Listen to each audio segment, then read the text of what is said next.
एक बार गणेश जी ने पृथ्वी के सभी इंसानों की परीक्षा लेने का विचार किया। वे अपना रूप बदलकर पृथ्वी पर इधर-उधर घूमने लगे।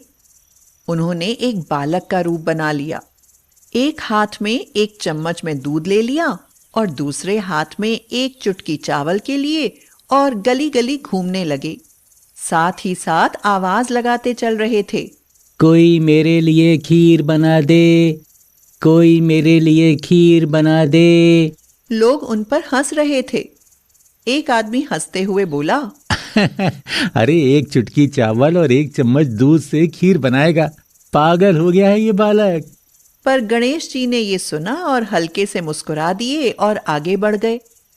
वह लगातार एक गांव के बाद दूसरे गांव की गलियों में इसी तरह चक्कर लगाते हुए पुकारते रहे, पर कोई खीर बनाने के लिए तैयार नहीं था। सुबह से शाम हो गई। गणेश जी गली गली लगातार घूमते रहे। तभी एक बुढ़िया शाम के वक्त अपनी झोपड़ी के बाहर बैठी हुई थी। गणेश जी ने उससे कहा, कोई मेरी खीर बना दे, कोई मेरी खीर बना दे। बुढ़िया औरत बहुत गरीब थी, लेकिन कोमल हृदय वाली स्त्री थी। वह बोली, बेटा, मैं तेरी खीर बना देती हूँ, अंदर आ जाओ। तो गणेश जी ने कहा, माई, अपने घर में से दूध और चावल रखने के लिए बर्तन ले आओ। तब बुढ़िया अपनी रसोई घर से 2 छोटी कटोरी लेकर आती है। तब गणेश जी ने कहा, अपनी रसोई का सबसे बड़ा बर्तन लेकर आओ।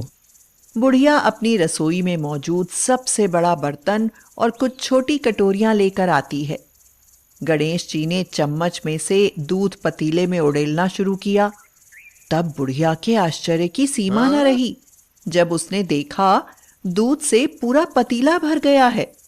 एक के बाद एक वह बर्तन झोपड़ी से बाहर लाती गई और उसमें गणेश जी दूध भरते चले गए। इस तरह से घर के सारे बर्तन दूध से लबालब भर गए और बचे बर्तनों में गणेश जी ने चावल भर दिए। गणेश भगवान ने बुढ़िया से कहा, मैं स्नान करके आता हूँ, तब तक तुम खीर बना लो। मैं स्नान कर जब वापस आऊंगा तब खीर खाऊंगा। तो बुढ़िया बोली, पर बेटा, मैं इतनी सारी खीर का क्या करूंगी? ये सब तो बर्बाद हो जाएगी। गणेश जी ने उससे कहा, क्यों ना अब सारे गांव को दावत दे दो। बुढ़िया खुश होकर बोली, हाँ बेटा, ये तो बहुत अच्छी बात कही तुमने, मैं ऐसा ही करती हूँ। बुढ़िया ने बड़े प्यार से मन लगाकर खीर बनाई। खीर की भीनी भीनी मीठी मीठी खुशबू चारों दिशाओं में फैल गई। खीर बनाने के बाद वह हर घर में जाकर खीर खाने का न्योता देने लगी। कुछ लोग उस पर हंस रहे थे, वहीं कुछ लोग सोच में थे कि कैसे एक गरीब औरत जो भीख मांगकर जीती थी, आज वो पूरे गांव को न्योता दे रही है। तभी एक औरत उस बुढ़िया से कहती है, बुढ़िया, तेरे घर में खाने को दाना नहीं है और ये सारे गांव को खीर खाने की दावत दे रही है। बुढ़िया हल्का सा हंसी और आगे चल दी। लोगों को कुतूहल हुआ और खीर की खुशबू से लोग खिंचे चले आए। जब बुढ़िया की बहू को दावत की बात मालूम हुई, तब वह अपने बेटे बेटियों को लेकर सबसे पहले वहां पहुंच गई। बुढ़िया ने जब अपने पोते पोतियों को देखा तो उसकी आंखें नम हो गईं और सभी बच्चे खीर खाने की जिद करने लगे। उसने सबको खीर दी और बाहर जाकर बैठ गई। तभी उसकी बहू रसोई में जाती है। उसने खीर से भरे पतीलों को जब देखा तो उसके मुंह में पानी आ गया और वह खुद को खीर खाने से रोक न सकी। उसने एक कटोरी में खीर निकाली और दरवाजे के पीछे बैठकर खाने की तैयारी करने लगी। गणेश जी भगवान, भोग लगाना।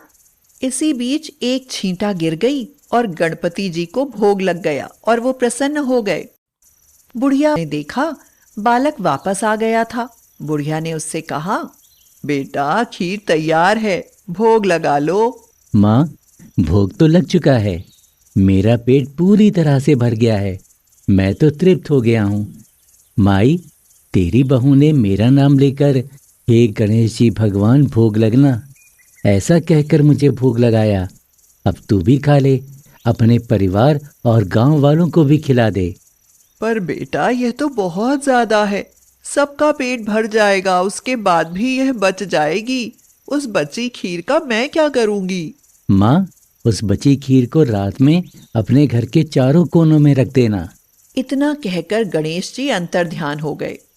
जब सारा गांव जी भर कर खा चुका, तब भी सारी खीर बची हुई थी। बुढ़िया ने खीर से भरे बर्तनों को अपने घर के चारों तरफ रख दिया। रात शांति से बीत गई और जब सुबह आंखें खुली तो उसने देखा कि उसके खीर वाले पतीलों में खीर के स्थान पर सोने, हीरे, जवाहरात और मोती भर गए हैं। बुढ़िया ने बोला, एक समय था जब मेरे बेटे बहू ने मुझे घर से निकाल दिया था।